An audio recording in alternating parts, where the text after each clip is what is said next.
At 3:47 a.m. Iranian local time, US B-2 Spirit bombers just did something Iran never saw coming. These $2 billion stealth aircraft sliced silently through the night sky at 50,000 feet, completely invisible to Iranian radar. Without a single warning, they delivered a devastating barrage of heavy bunker-buster bombs directly into the regime's most fortified nuclear facilities deep underground. In an instant, Iran's advanced air defense network was rendered blind and useless. Radar screens stayed dark. Command centers erupted in chaos. Senior military officials in Tehran were thrown into total panic as powerful explosions tore through their most critical strategic sites. This was not a conventional bombing run. This was invisible, surgical, and overwhelming a strike the Iranian regime had long believed could never happen. But this isn't Hollywood drama or some fictional scenario. This is cold, hard reality unfolding right now over Iranian skies. Today, we're breaking down exactly what US B-2 Spirit bombers just did something Iran never saw coming. We'll walk you through the 3 phases of Operation Epic Fury, reveal the revolutionary stealth technology that made this invisible strike possible, expose the strategic genius behind America's decision to deploy the B-2 Spirit, and show you precisely where this conflict is heading next. Real story, real numbers, real consequences that will reshape the region. Welcome to Nation States News. If you're new here, we break down global conflicts with the depth they deserve. Make sure you're subscribed and hit the notification bell because we are going to go deep on this one. To truly understand why the B-2's strike at 3:47 a.m. was something Iran never saw coming, we need to look at the roots of this conflict. For more than 2 decades, Iran has invested heavily in its nuclear program and an elaborate air defense network, treating both as the ultimate insurance policy against external threats. Deep underground facilities such as Fordo and Natanz were built to withstand conventional bombing, while Iran poured resources into reverse-engineered Russian S-300 systems and layered radar networks, believing its airspace had become virtually impenetrable. Tehran repeatedly declared that any attack on its nuclear sites would trigger a devastating response across the region. Tensions reached a boiling point in June 2025. Israeli and American forces carried out coordinated precision strikes on key nuclear infrastructure. Iran retaliated with barrages of ballistic missiles and swarms of one-way attack drones aimed at Israeli cities and US bases. Those exchanges marked the beginning of open hostilities, yet Washington still hoped limited action would suffice. It did not. By early 2026, the United States concluded that only a sustained, large-scale campaign could neutralize the threat. That decision gave birth to Operation Epic Fury, a meticulously planned air operation designed not just to degrade Iran's military power, but to seize complete control of its skies. The strategy was clear from the start. First, blind the enemy, then strike with overwhelming precision. Cyber operations and electronic warfare assets were deployed to jam communications and darken radar screens. Once the defenses were sufficiently weakened, the most advanced stealth platform in America's arsenal, the B-2 Spirit, was sent in to finish the job. Iran had spent years convincing itself and its allies that its combination of geography, underground bunkers, and Russian-derived air defenses would deter any serious attack. The strike at 3:47 a.m. shattered that illusion in a single night. Please leave the number 9 to let me know you're still here. Now let's zoom into what actually happened starting from that 3:47 a.m. strike and trace the full timeline of Operation Epic Fury so far. At precisely 3:47 a.m. Iranian local time on the opening night of the intensified phase, a flight of US B-2 Spirit stealth bombers crossed into Iranian airspace undetected. These aircraft, each costing nearly $2 billion, had taken off hours earlier from a forward operating base and refueled multiple times in mid-air, flying at altitudes above 50,000 feet. Their unique flying wing design and advanced radar-absorbent coatings rendered them invisible to every Iranian radar system. No warnings sounded, no surface-to-air missiles were launched. In complete silence, the B-2S released their payload of GBU-57 massive ordnance penetrators, the world's most powerful bunker-buster bombs, specifically designed to burrow through hundreds of feet of reinforced concrete and rock before detonating. The primary targets were Iran's most hardened nuclear facilities, Fordo and Natanz.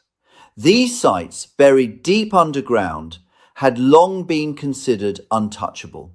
Within minutes, powerful explosions ripped through the mountain bunkers. Seismic sensors around the world registered the impacts. U.S. Central Command later confirmed that critical centrifuge halls, command nodes, and underground laboratories were either destroyed or rendered inoperable.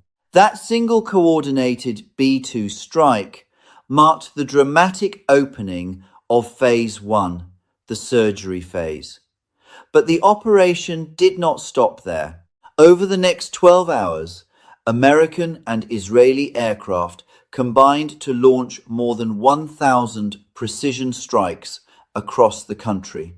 EA-18G Growler electronic warfare jets flew alongside, jamming Iranian communications and blinding radar networks in real time. Tomahawk cruise missiles launched from U.S.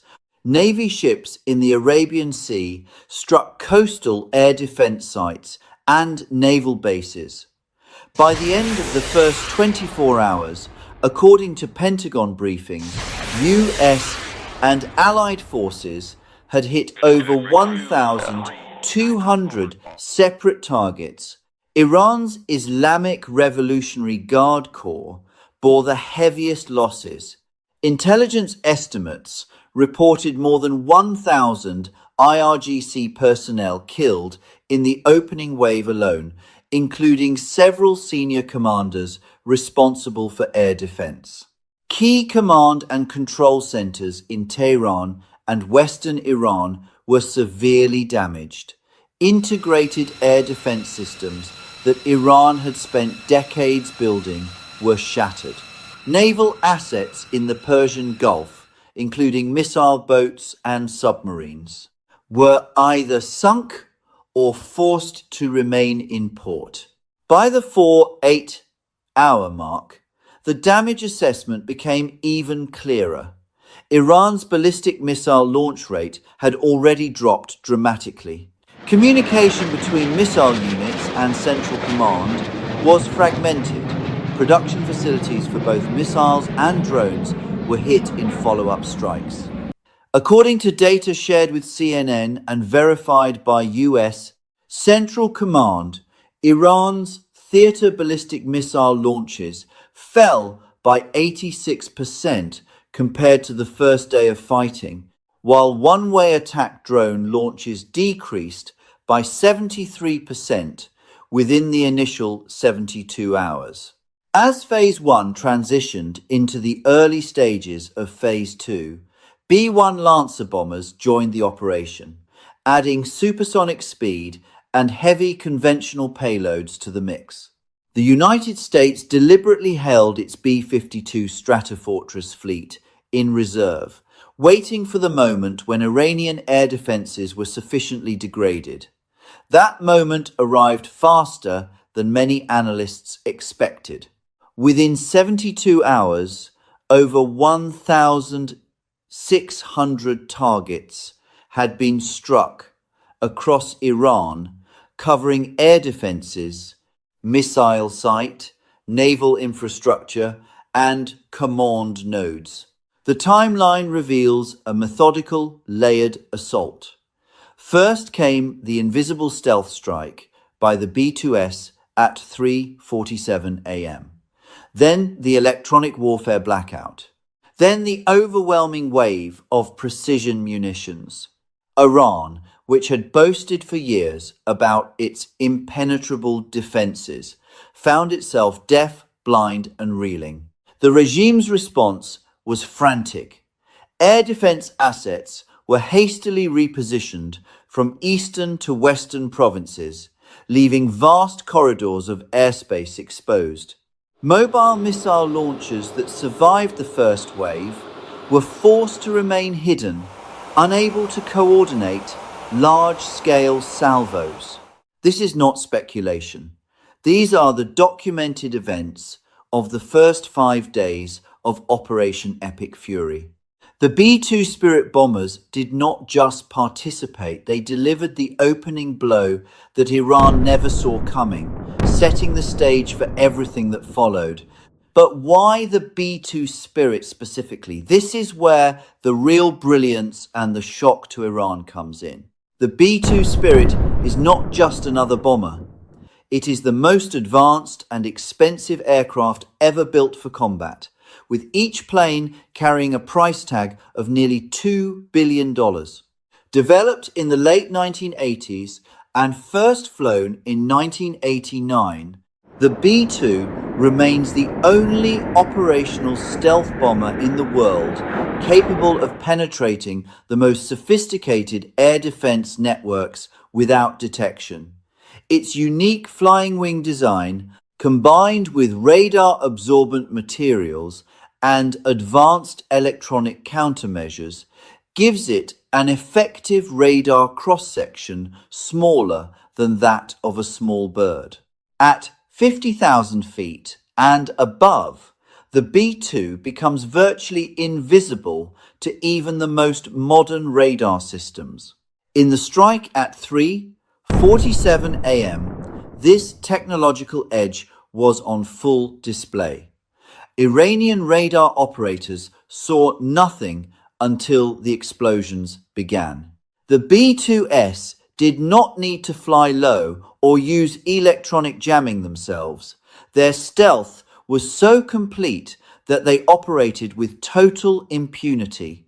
This is exactly what Iran never saw coming. For years, Tehran had invested billions in reverse-engineered versions of the Russian S-300 and Chinese HQ-9 systems. These knockoff networks were supposed to create a layered shield around the country's most sensitive sites. However, the Iranian versions inherited all the original flaws of the Russian and Chinese technology and added new weaknesses due to incomplete understanding of the underlying electronics. Israeli and American intelligence had studied these exact vulnerabilities for years. The B-2 exploited every single one of them. The weapons chosen for this mission were equally decisive. The B-2 carried the GBU, 5.7 massive ordnance penetrator, a 30,000-pound bunker buster bomb specifically engineered to defeat deeply buried, hardened targets. Each bomb can penetrate up to 200 feet of reinforced concrete or rock before detonating with devastating force. Fordo and Natanz were built precisely to survive conventional airstrikes. Yet the GBU-57 turned those assumptions into rubble. A single B-2 can carry two of these massive weapons, and the strike package delivered multiple hits with surgical precision. The result was not surface damage, but catastrophic internal destruction of centrifuge halls, control rooms, and underground laboratories that Iran had spent decades protecting. What makes the B-2's role in Operation Epic Fury so strategically brilliant is the way it was deployed. The United States did not send the B-2S in as part of a massive, noisy strike package. Instead, they were used exactly as intended as the opening surgical tool in Phase 1. By leading with the most expensive and capable stealth platform, America achieved maximum destruction with minimum risk. The B-2S operated without fighter escort in the most dangerous phase of the operation because they simply did not need protection. Once they had blinded and crippled the core of Iran's nuclear program and air defense command nodes, follow-on forces using conventional aircraft could operate with far greater safety. Compare this to Iran's air defense reality. Tehran's S-300 knockoffs rely on outdated radar frequencies and electronic systems that are highly vulnerable to modern jamming and stealth technology. Reports from defense analysts indicate that many of these systems were never fully integrated with Iran's broader command network. When the B-2S struck, the Iranian operators had no early warning, no tracking data, and no time to react. This is why senior IRGC commanders were reportedly caught completely off guard. The regime had publicly boasted that its defenses could detect and destroy American stealth aircraft. The events of that night proved those claims hollow. The economic and operational calculus behind using the B-2 is equally revealing. While each flight hour of a B-2 costs approximately $200,000, the aircraft's ability to deliver precision strikes from standoff ranges and return safely makes it far more cost-effective than risking manned fighters or less capable bombers in heavily defended airspace. A single successful B-2 mission can achieve what would require dozens of conventional sorties with far higher risk of loss. This is the strategic genius of America's approach. Use the highest-end asset when the defenses are strongest, then transition to more economical platforms once superiority is achieved. Iran's response only highlighted its helplessness. In the hours following the strike, the regime began frantically repositioning remaining air defense assets from the eastern provinces toward the west.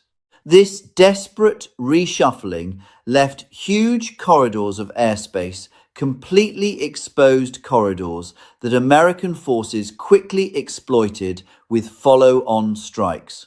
Mobile missile launchers that survived the first wave were forced to stay hidden, unable to coordinate large salvos because their command and control nodes had been decapitated by the initial B-2 attack.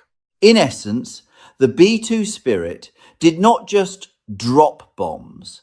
It exposed the fundamental fragility of Iran's entire defensive doctrine.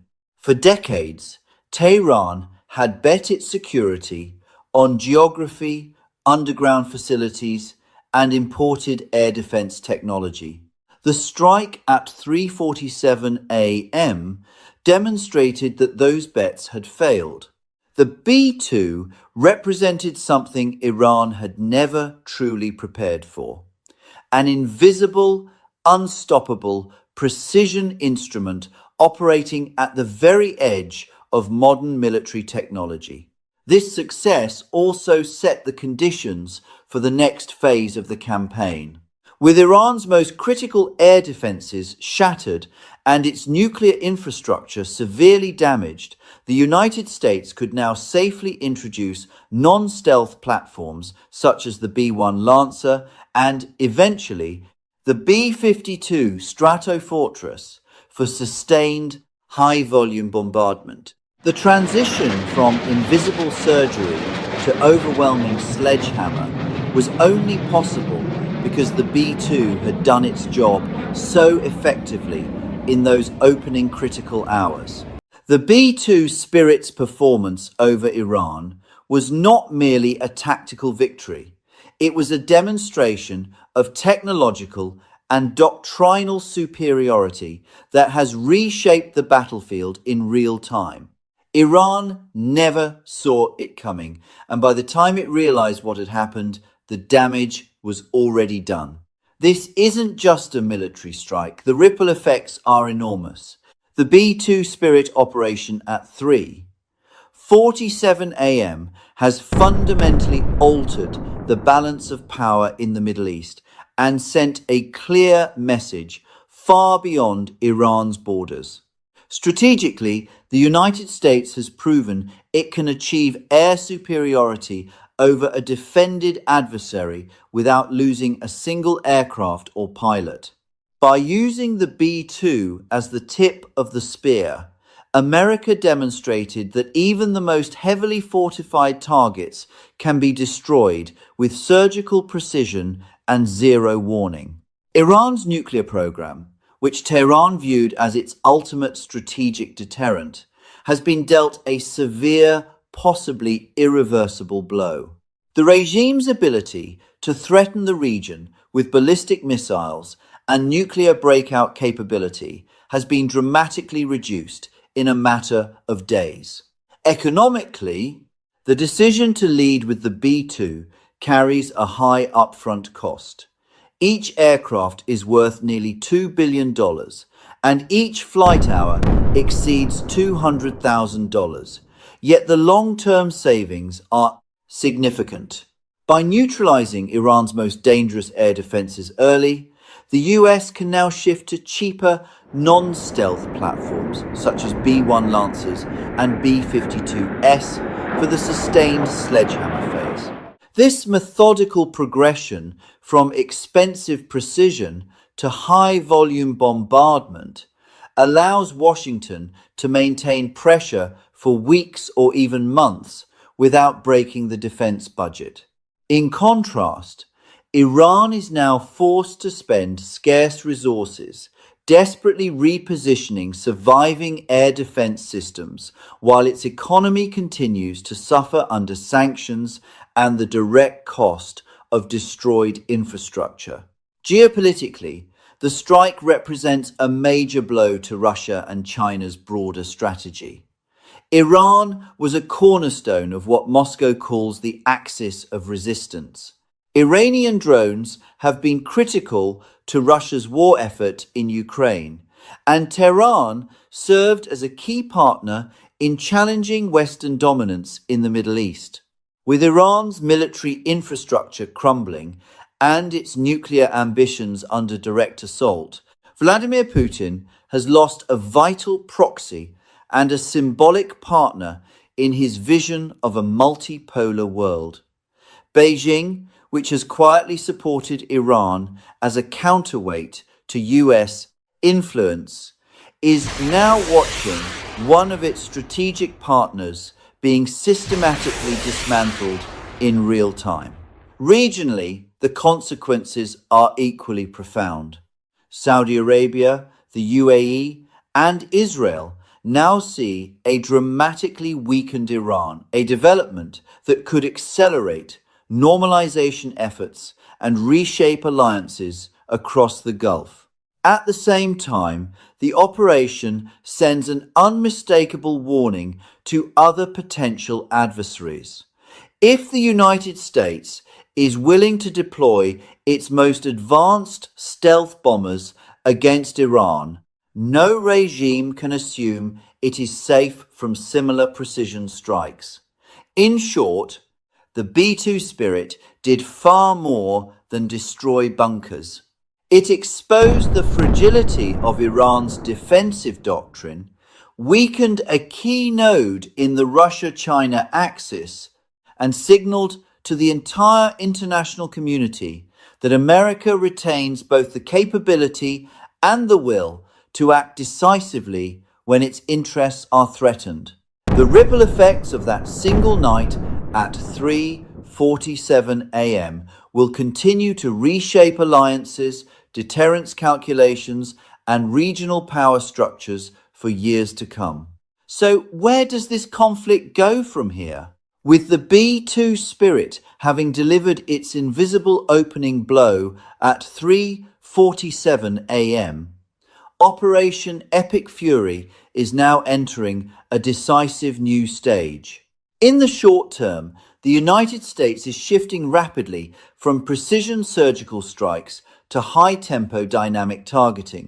Having shattered Iran's fixed air defense network and nuclear infrastructure, American forces are now focusing on hunting mobile ballistic missile launchers and remaining command nodes.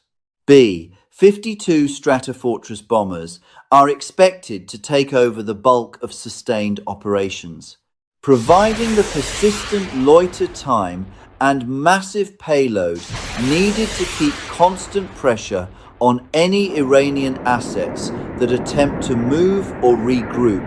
However, significant risks remain. US intelligence estimates that roughly half of Iran's ballistic missile launchers are still intact, and thousands of one-way attack drones remain hidden in dispersed locations across the country. These mobile forces are harder to detect and destroy, meaning the campaign could stretch for several more weeks. Iran's desperate repositioning of surviving air defense systems has also created new vulnerabilities that American forces are already exploiting. Looking further ahead, analysts are openly discussing the possibility of a Phase 3. While air power has achieved remarkable results, some think tanks like Chatham House warn that destroying Iran's military capabilities from the sky may not be enough to topple the regime or end the threat permanently. President Trump has not ruled out the option of ground forces, stating in recent interviews that he does not have the yips about putting boots on the ground if necessary. Any limited or full-scale ground operation would likely be preceded by even heavier B-52 bombardment to further degrade command and control structures and clear the path for safer insertion. The next 2 to 4 weeks will therefore be critical. The world is watching to see whether Iran can somehow reconstitute its forces, or whether the combination of stealth surgery and relentless sledgehammer will force a fundamental change in Tehran's behavior.